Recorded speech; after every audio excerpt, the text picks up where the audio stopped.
my Thursday evenings with you. We're going to be here for about 30 minutes of presentation, about 10 minutes of question and answer. And I just want to thank you for taking time out of your busy schedule as a nurse educator. I'm really excited to present a really relevant topic that I think we all can relate to. As today, for the first time in a Facebook Live, we've never addressed this, but it's something very relevant, and that is the transition of nurse educators or expert nurses into nursing education. And as we know, culture is different in clinical practice compared to academic culture. How many of us have experienced and learned that lesson? And so I'm excited for this topic. I just want you to know, if you want to let me know who's out there tonight, I'd love to. Just got the chat stream going. I'd love to see who's out there. Let me know who you are. I can see your first names, whatever you're signed in with, as well as just where you're attending this. As you know, I live in the northern suburbs of the Twin Cities, Minneapolis, here in Minnesota. So we've had a little warmer weather, and the snow finally melted, and excited to kind of just have a little bit of some fall weather before the inevitable winter snows come in. And so if this is your first time checking out this live stream, really what this is about, and really why I do this, is really to best serve the needs of you, nurse educators, by just having some dialogue with other educators and looking at these relevant topics that we all struggle with. You know, we're stronger together. And when we kind of link arms and kind of learn from each other's experiences, we can overcome just about any struggle in nursing education, even the coronavirus pandemic and all the variables and loose ends that we're experiencing. And so I want you to know that this is recorded. So if you or any of your colleagues were unable to catch this or just want to make it available, I want you to know, if you go to my Facebook page, Keith RN, Think Like a Nurse, you'll see a video link on the left side, the left vertical bar. Simply go to that. This presentation will be there as a link. You can actually copy and paste it, send it to your colleagues, or you can simply go right to it. And there's other topics. I've been doing this for about the last 3 months, having a lot of fun. So we've covered a lot of ground, the science of learning, active learning, case studies, a lot of stuff, and it's all free. So please make use of it and make that a priority. For those of you who don't know who I am Keith, and I established a nurse educator business called Keith RN. I have a website, keithrn.com. And you know, my goal and my reason for existence is to create resources and tools to help bridge the academic practice gap, to really bring clinical and clinical practice and real world realities into nursing education, and using unfolding case studies and other resources that develop the thinking of clinical reasoning that our students require for safe practice and licensure. And if we implement educational best practices, the licensure will take care of itself. And so when we look at transforming nursing education, and I got one of my favorite texts right here. Dr. Pat Benner and her colleagues wrote, "Educating Nurses, A Call for Radical Transformation," was written about 10 years ago. This is still a must read. I want to encourage all of you to read it. But one of the things that she talked about is that, you know, we need to transform nursing education, doing things differently. We need to bring context to practice, emphasize clinical reasoning, and really bring that salience into our content. But what I want to talk about today is the need to transform the nurse educator. And we need to strengthen that transition from staff nurse, expert nurse, into the new role of nurse educator or nursing faculty. And how many of you know that's a struggle, and it can be a challenge for anyone? And there's a lot of unfortunate things out there that can kind of keep us from transitioning as educators into this new role successfully. That's what we're going to talk about. And that's why I'm excited to have with me tonight a nurse educator. Her name is Sabrina Colbert. She's been a nurse for 18 years in a wide variety of settings, including med-surg, nursing units, skilled nursing facilities, hospice, home care, and adult group homes. She's also had roles in practice that have included that as a nursing supervisor, a staff nurse, director of nursing, assistant director of nursing, preceptor, mentor, and charge nurse. but has been a nurse educator fairly recently, since 2012, in both practical and AD programs. And she's currently pursuing her Ph.D. at the University of Phoenix and is an honor member Society of Sigma Theta Tau. And so I'm just really pleased. I just want to kind of to introduce Sabrina, but what I just want to introduce her, just kind of, I'm going to bring her in here. And kind of, I have a chance to have a lot of contact with educators by email, by phone.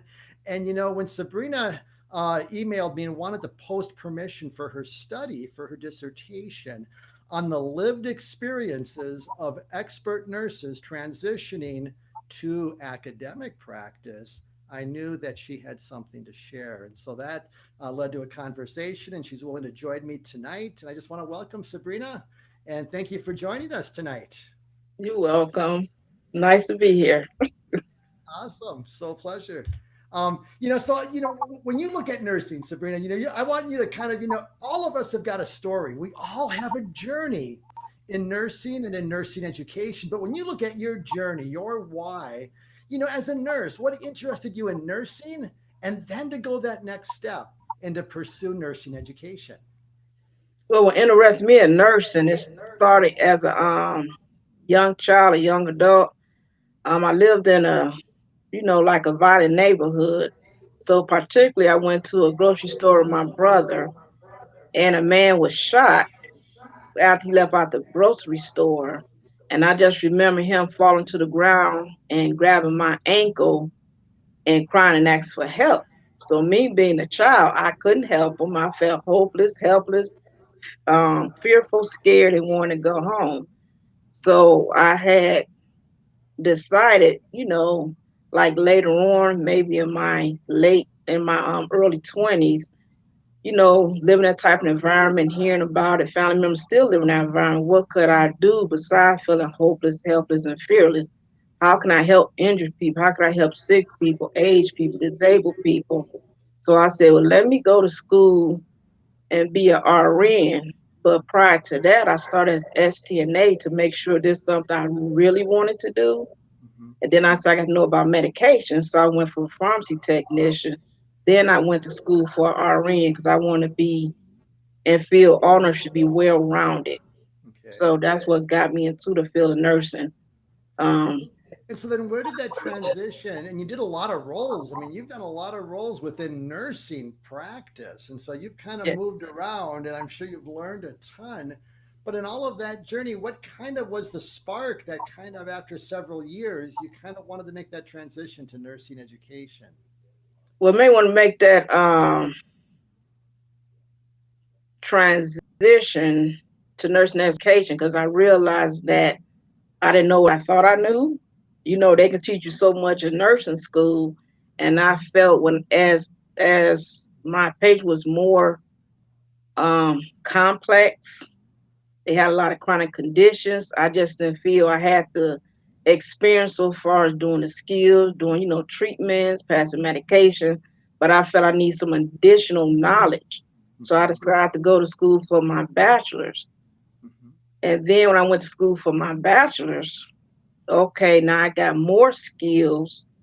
However, I didn't feel that I had still enough because it's like the more education I went for, the harder my assignments got. Then you have to start training student nurses. And I decided to be a mentor and a preceptor when I was working on the units and stuff. I just felt like something was just missing.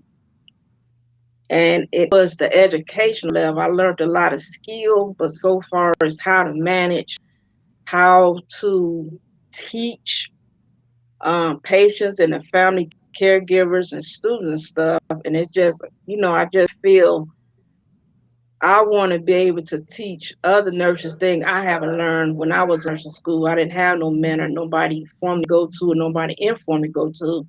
So, I had a lot of negative self-talking like, woe is me, nobody did this, nobody did that. Okay, so let me do some self-talk since nobody did it for me. mhm, Let me go back to school and help somebody else that's new, whether it's a student nurse, whether it's a new nurse, or whether it's a new nurse educator.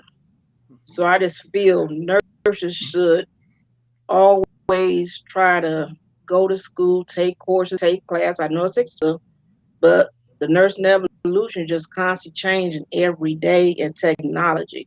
So we always have to go back and do some self-study and update our books. I said at least in 5 years. So it's a lot, but I just like to teach and train the next generation of nurses, pretty Amen. Yeah, much.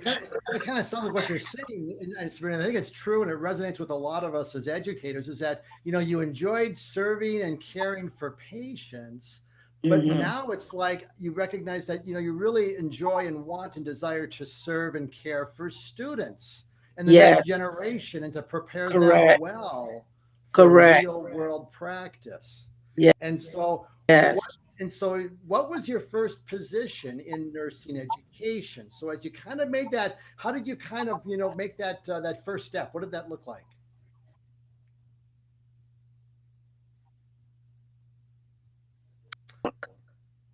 Faculty. And as a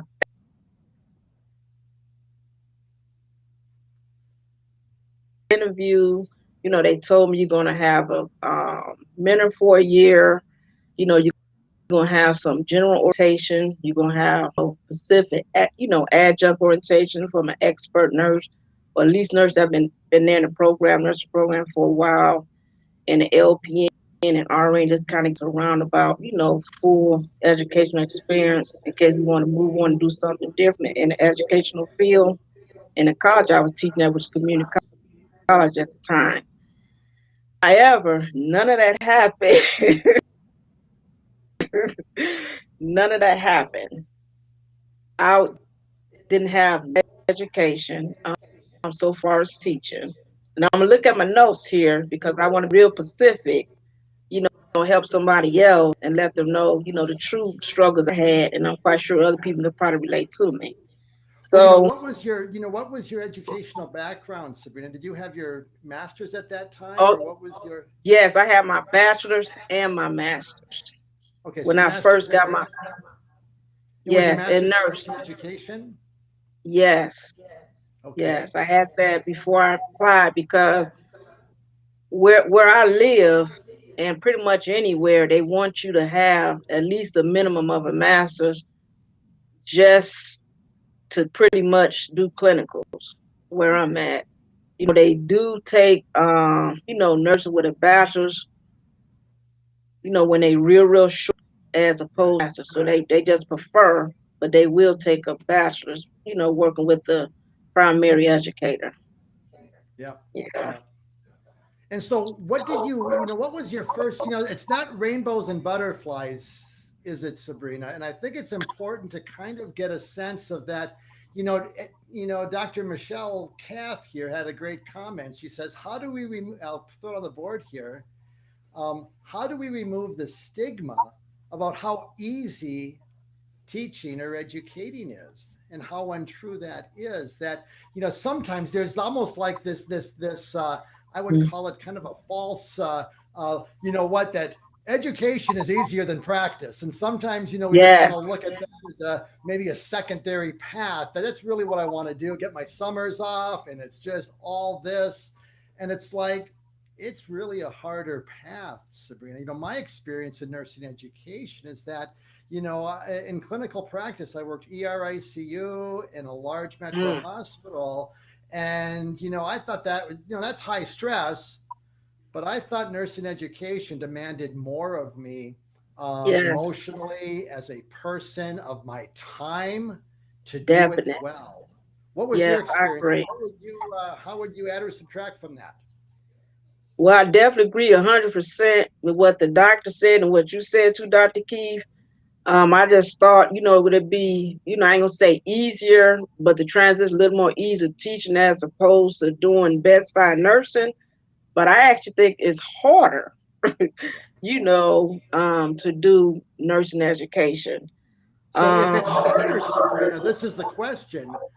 How well did your nursing program at the master's level prepare you for real world nursing education practice? Did you felt it did a good job, or was it a challenge? And do you feel that's a current weakness in some of the master's programs? I think it's I think it definitely did not prepare me for nursing education or academia. Um, it's definitely only enhanced what I already knew from my experience. Mhm. Um, to be specific, more specific, um, what I had took for MSc, and it pretty much focused on nursing management, health insurance, and hospital administration. And that's not none of what I wanted. Yeah. But I was in a program. Then when I got there, I said, well, I done came this far and spent this money. I'm gonna finish. So it added value to my professional career, Yeah. and but I wasn't satisfied with what I was learning, and like I had like a moment like this is real. You're in front of students. You have no experience with theory and how it influenced them, how it affect them as adult learners. You have to have that. So that's what made me go and pursue my Ph.D. degree, just to learn a little more and do a little more study with the You know, educational research part. and in a perfect world, Sabrina, and this is something that I don't know if there's anybody out there who's a mover and a shaker in graduate education. But my experience at the master's, I had my master's in nursing education. So it was a nursing education focus. Mm, The emphasis was on theory, and my master's project, and that study and theory of this, theory of that, but there was little to no content on how to teach effectively, the science of learning, yes. adult learning theory, how to practically translate clinical practice into the classroom or the clinical setting to develop the clinical judgment. And so if our masters and our graduate programs aren't providing those tools, and a lot of educators are nurse practitioners, they have the master's level education, but it's not education focused. And they're even at a Yes. greater weakness of really being effective and being set up for success in nursing education. So, really, what I see as a current challenge that needs to change to transform nursing education is that we need to strengthen, regardless of whether it's kind of like having that mentor and that preceptor at the staff nurse level. When you're a Yes. new graduate, I you don't agree. just I you're not agree. thrown to the dogs and the wolves. You have a Yes. structured, kind of a guided process. Now I know that education's different. We have experience, but it's a new role. And I'm just curious, Sabrina, in that transition from real world practice into the clinical, to academic practice, what was in essence, what did that look like for you, and what could have been done differently to strengthen your transition? I think I should have had a formal mentor. So far as onboarding, like when you first get basic general things, so far as nursing orientation, not general, just general human resource orientation, but nursing orientation to lecture, lab, and clinical. Also shadow the experienced nurse educator, like literally sit in the back of the room or wherever while they teach, and then you can develop your own style. Just teach the basics. I mean, so from taking attendance to just how do you teach, how do they flow, and not just for a day, just literally, you know, for new nurse educators. And even I say, even with people that's experienced, go to different facility, things that they're different area where you still need an orientation.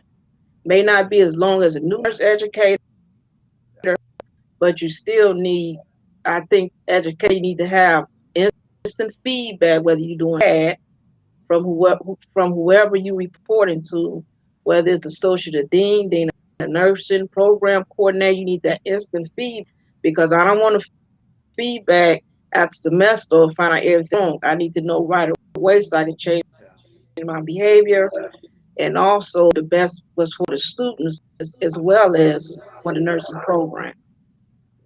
So did you have a mentor then at all, Sabrina, or not so much?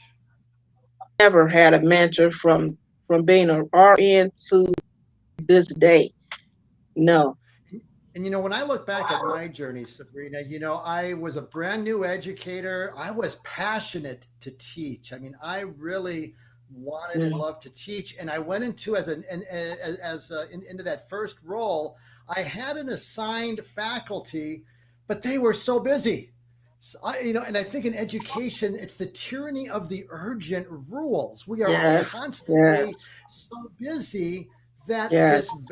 valuable responsibility of really mentoring intentionally, like a staff nurse who is a graduate nurse gets from a preceptor Correct. undivided attention.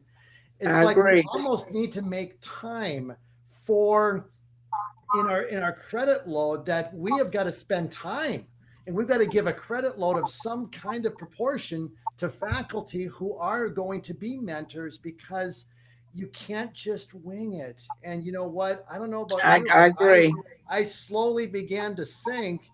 And it was only because I really was I was pretty gritty, Sabrina. I wanted to be successful, and I kind of overcame that. But it also was a very discouraging for me, and it really wasn't helpful. And I'm just curious if you have any thoughts about anything else that you learned in your journey that you could apply to how we can strengthen and improve this transitioning role within nursing education, where we can own. You see, we can't necessarily change our masters of nursing programs and how Correct. and I think that's a common problem that we must address at a very high level in nursing education, is the quality and the emphasis of our master's programs, especially those with the nursing education. But we as faculty, see, I want to focus on what we can change. Because if Right. you're listening to this and you're a director, a dean, a leader, you can change culture. You can better support your new faculty Yes. so they don't become Yes. roadkill.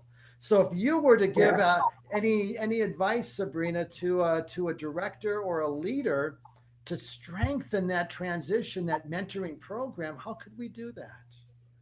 I think, like I said, how we can do it to be repetitive. One, the first, like think the major thing is it's really important when any new nurse educator come is to definitely have somebody pre-assigned to them. Maybe they need to give the nursing faculty, like a place that I know, they give the nursing faculty an hour.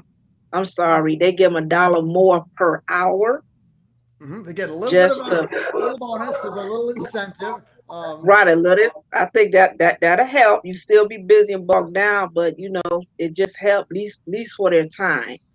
Yeah. I think when they come in, I think they should have someone assigned during that initial phase, at least the 90 days, to have someone to take the time out and set up meetings with the person throughout just to see how things going. How could they help? Need any resources so far as human resource, like actually somebody to help them? Well, I'm having difficulty with the student. I'm having difficulty at this clinical side. I'm having just difficulty trying to just teach this particular material. Like for instance, I have pharmacology, and it's a hard subject for nurses to learn as student nurses, and then just hear teach it. Never did it before. Just sat in front of the class, hearing students talking about me. I was just nervous to just like want it quick. I mean, I had all the resources, like which one to use, what to do. I didn't know what to do, but if I had somebody to say, well, this is a particular book we use for this particular PowerPoint, I just had to just wing it to the best of my ability class, but I eventually got through it. But I did talk to the dean of nursing. Yeah. I did talk to the social dean of nursing. I did talk to the one that was teaching the class, and just advocating for myself and for the students. I need to know exactly, what's the curriculum for this particular course, another course I was teaching.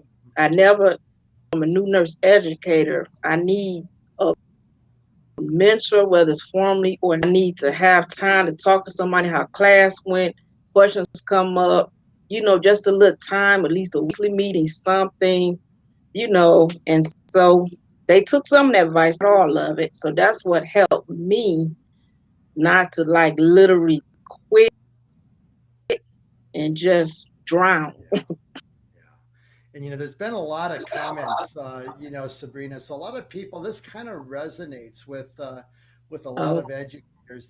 The struggles of being taught how to manage a classroom.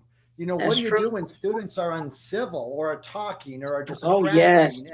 and Yes. just all of these pieces. I mean, I kind of look at what are the things that we could really do at the ground level because we can control our departments, we can control how we onboard our new faculty and not Right. necessarily what that looks like once with our programs. But it's like I'm just kind of looking at some of these comments here and just really just how difficult that transition role is. It is. And so one of them said, giving suggestions on how to deal with the feelings of incompetence. Because what we need to remember when we're transitioning into a new role, Benner's novice to expert applies to us, which Yes. means, what, how many years does it take to get really comfortable and competent in clinical practice? It's Yes. 2 to 3 years. Yep. That first year is going to be a learning experience and you're going to make mistakes as an educator and you got to give yourselves Definitely. grace for that, and your students unfortunately are not going to give it to you.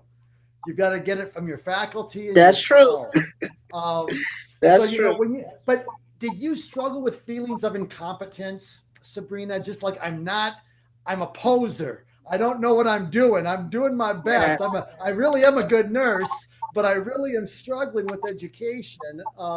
Those feelings of just not feeling like you are incompetent or you're not, you're struggling in this role. What did you do to overcome that? Because did you experience that, Yeah, and what did you do? I That's a did. great question. I Molly. definitely experienced fear. I call it double F, fear and failure. Yeah, fear of failure. Because fear and failure, I was just scared to teach in front of students because I had for teaching from my bachelor's to my master's program, and I was fear of failing the students as well as myself. That was my biggest thing, fear and failure. And I came home, I cried a lot. I just told my husband probably like once I can't do this. I want to be responsible for my student failing because I'm too incompetent and can't teach what they need to know, pass lecture, lab, or clinical, because it all go hand in hand. You don't pass one, you can't pass the other. So that Yeah. was my biggest thing. So what I started doing to get myself out of that rut, I start buying resources myself. So far, I start standing, the book study, quit spending all my money that for the course that they have for certain teachers. If I got to teach this lecture, lab, or clinical, you need to supply me with the actual book because you don't want to give them conflicting information. You want to Now, use the book that the nurse program's doing as opposed to something I'm buying on my own. mhm. Was there any That was a specific, struggle. So they said, well, you can. Sabrina, was there a specific resource that you found helpful as a new educator that really just was a good resource for you? What I found helpful for me um, was the school self modules, which is hard to do because you're always swamped in time. And I print out them and also find helpful at the clinicals where I had to do self module. I found that helpful is talking to the nurse educators on my own time before I started my clinic. Yeah. I did my clinic like 3 to 10:30, and just how they actually teach. That they teach like nurses, Yeah. students, doctors, whoever come in there, range of people, and just seeing what their style was. So she gave me some materials, some helpful resources, reliable resources, and just telling me, just go every so often and see. And then I asked to see, particular curriculum that the clinical, so we can all be on the same page and spoke to the nurse educator. And then talk to the students, seeing what they're feeling, what was certain thing where I felt you ABC everybody. But if I know if it's something I can do to help, I help. Yeah. Yeah. I've got some great comments I want to highlight here, Sabrina. Then we're going to close here and then take some questions. But Okay. Carmen asks, Okay. as a new educator, she found that content no one else wants is dumped on the new faculty, and That's no true. one mentors them because they're overwhelmed as well. And the workloads need to be reevaluated. You know what? That is so true. When I was a new That is. educator, I got the inflammation and immunity lectures. That's a I hard got content to pharmacology. learn. Yes, you got farm. And it's kind of like, does not that set you up for failure? It's like, not that you can't do it and apply yourself, but it's like, do you give new graduate nurses, typically we don't want to put them in ICU or ER Correct. because it's a Correct. high risk, it's difficult practice. Why don't we have the same Yeah. mindset or the same approach when it comes to what we sometimes give our new faculty? We're almost setting them up for a difficult time and almost for failure if we're not careful. Would you agree? That's I agree 100%. Yeah. And and that's why some people quit for that reason, which is not good. Yeah. And yeah, Molly's talking about, she says, I'm going through the fears and the tears. And that's a Yes. hard place to be. And the question is this, Sabrina. This is a great closing question. But how do you overcome those fears? It's like, how do you basically, what did you find most effective? Because we all have fears, that fear of Mhm. failure, the fear of change, the fear of basically not being liked by our students because we're difficult or they don't like our active learning. So we have all these fears that we personalize. What did you find helpful to overcome those fears? What I found helpful for me is that it's okay to have professional failure. In order to be successful, you have to learn from your failure, from your mistakes, and always pray that it'll be nothing to harm nobody or the student, put anybody in a situation, definitely being student or me as a nurse and mess up, but Yeah, I just found out just constantly learning from my mistakes. If I made a mistake, then know yeah, something, that's I right. go look that up. Yeah, Whatever it is I didn't know immediately while I was fresh in my brain, yeah, and yeah, then say, well, next time I know to do this. And yeah, or if somebody that I trusted that was an expert nursing faculty, like one lady I know been doing this for 40 years. So I use her as a resource, like this happened to me, how would you have handled this? Or if you had this situation, how did you deal with it? yeah. And And and you just know, being in a moment. yeah, yeah. You make up a great point. And I'm going to kind of close with this thought. Then we're going to tie in your Okay. study where they can contact you, Sabrina. But I think it's Okay. important to remember that for those of us who are familiar with Tanner's model of clinical judgment, what's the fourth and Mhm. final step? It's reflection and reflection on and in action. And really, that's reflecting in the moment of your teaching. How's it Mhm. going right now? And are they Correct. responding? Are they engaged? Are they with me? What's working? Right. What's not? But then after class, how many of you as faculty reflect after every classroom lecture and say, what went well today, like we do in clinical with our students? What was your high and lows today? What went well in the classroom? What could I have done? What didn't go so well? And what could I have done differently as a nurse educator? And so I really think it's important that we reflect on our educational practice That's just as true. we do on our clinical practice to develop the clinical judgment and to be the best nurse at the bedside. Would you agree? I agree 100%, but I didn't do that. Yeah. Well, I'm I wish I encouraging would us have been. all as educators who are listening to Right. this, really Yes. kind of recognize that a lot of the principles to Hmm. strengthen nursing practice are relevant for educator practice. It's still a practice That's based true. role, it's That's just a true. different setting. That's And so true. we can learn and apply Tanner's model of clinical judgment and reflection to our reflection as an educator. And Teresa has a great comment that I just will close with. And this is a topic I'm going to address in the future. But really, some of the things that mitigate and really are like real problems that really hamper us as faculty is the Mm, toxic work cultures. that's true. Incivility and bullying is a Yes, problem in nursing education. I found it to it be a is. higher level of dysfunction in academic culture than clinical culture as a whole. And when you're already a new faculty and you're walking into staff meetings where faculty are just at each other's throats, and you can tell they don't like each other. They That's do. true. There's fights taking place, and there's that cutthroat. It's like toxic. And when you're a Yes, new faculty, how do you manage that? Boy, that's a setup for failure because they're going to want you to take sides and get caught up in the drama. Oh that's man, true. get away from that. So, Yeah, I've been yeah, a there. lot of challenges. That's So, true. anyways, and yeah, Teresa says, I nearly quit my first semester. And if I could encourage you all as educators, I'm gonna close with a closing thought. Then we're gonna get Sabrina on with her study. But what I would share this is that you are needed in nursing education. I You know agree. what? You are there for a reason. I believe that just as nursing practice, like it was for Nightingale, was a calling. Yes. Yeah, Nightingale had a yes. calling that she sensed Correct. from God to be Yep. a nurse and to strengthen and Yes. transform nursing. And you know what? She was successful.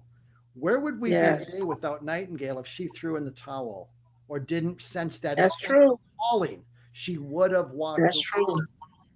You know That's what? true. As educators, don't throw away your calling. Don't throw away your purpose. You're there for a reason. Your students need you. Nursing education needs you. And the next generation needs your presence. And doesn't mean that, you tolerate you got to stand up. You got to do what you can to be a difference. But the bottom line is you're needed. And That's don't true. walk away from your calling would be my encouragement to any educator who's on the fence. And we've all been there on the fence. I've said never again twice. I Mm, almost walked away, and we've all been there. But in yes. closing, I just want to basically share this one thought. You're doing a study, and you want to basically, tell us just briefly about your study, and I'll just kind of put the Okay. contact information on the screen, and just give us a Oh, brief close on your study, what you'd like to do, and what kind of educators you're looking for to participate. okay. I will do it very briefly.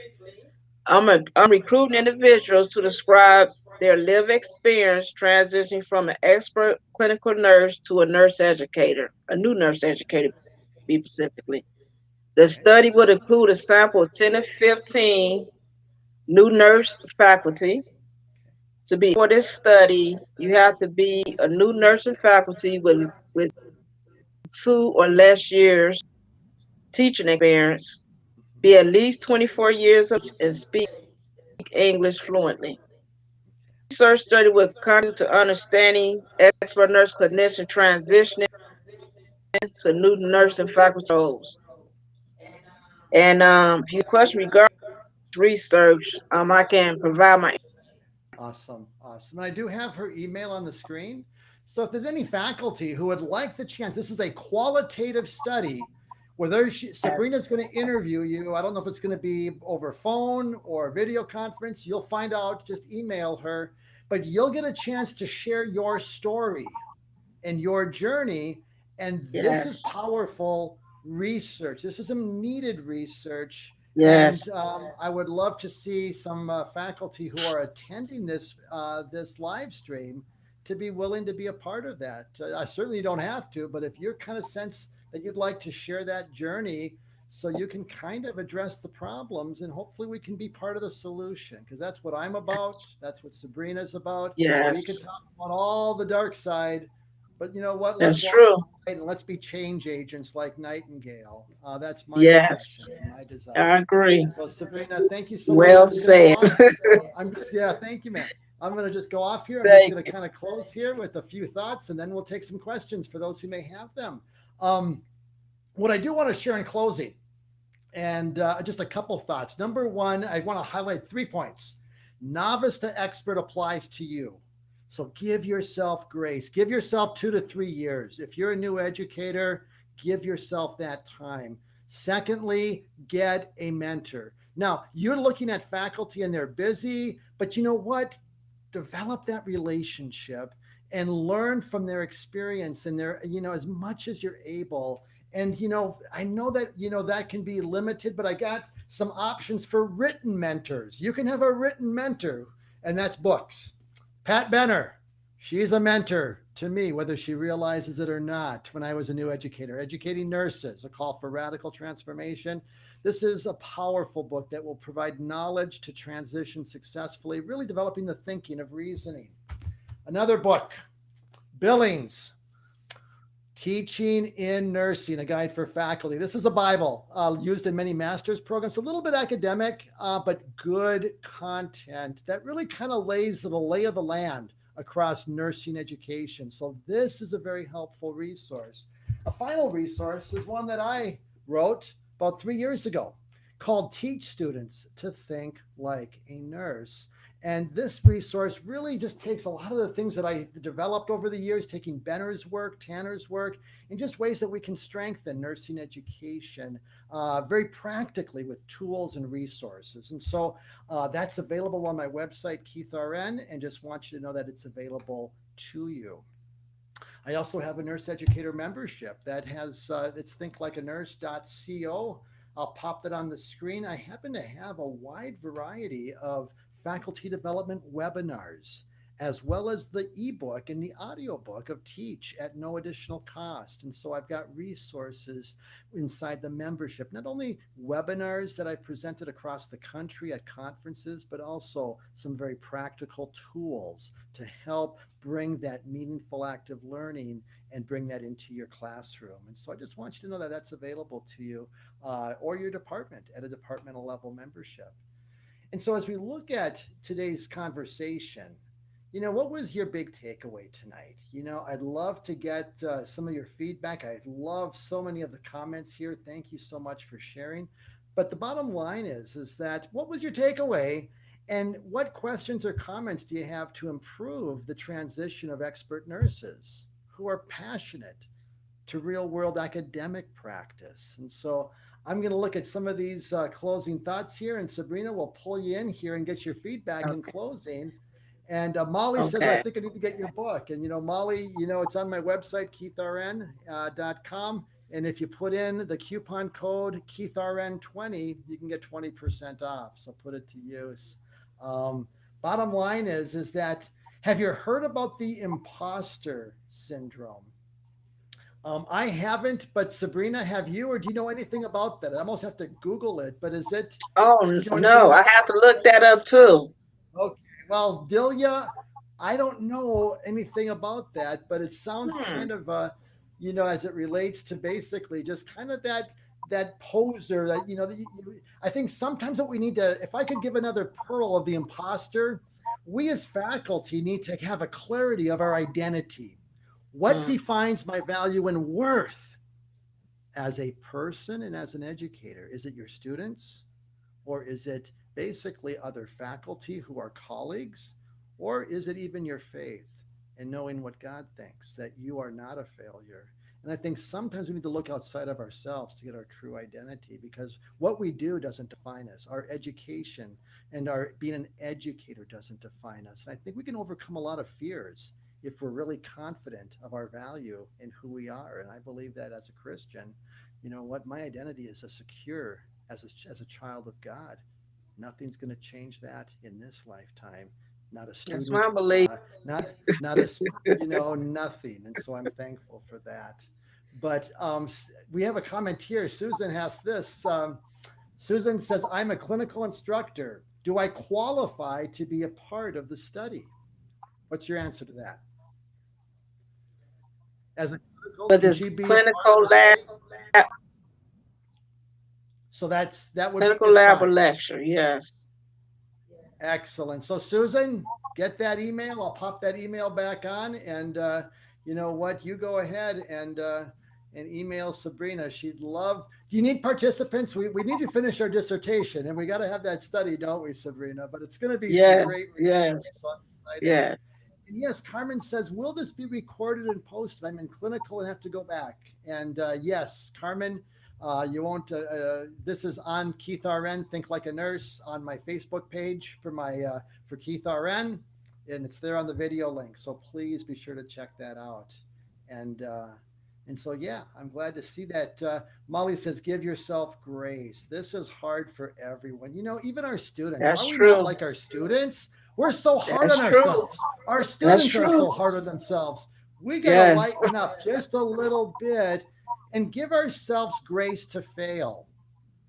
You know what? I I agree. failed as a nurse educator, as Keith RN. I didn't always get it right, but you know what? I kept moving forward.